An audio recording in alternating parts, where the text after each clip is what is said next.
Hey guys, and welcome back to our channel How to Guide. In this tutorial, we are gonna look at how to unblock someone in line. Now let us begin.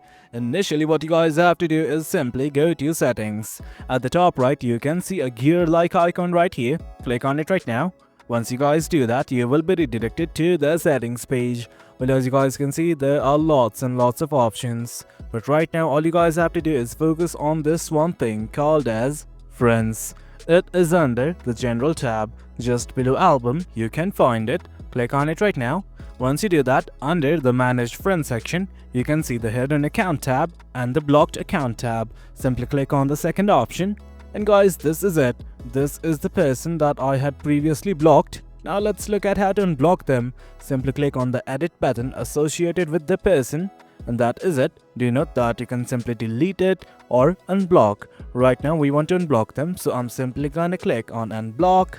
And that's it guys. That's how we unblock someone in line.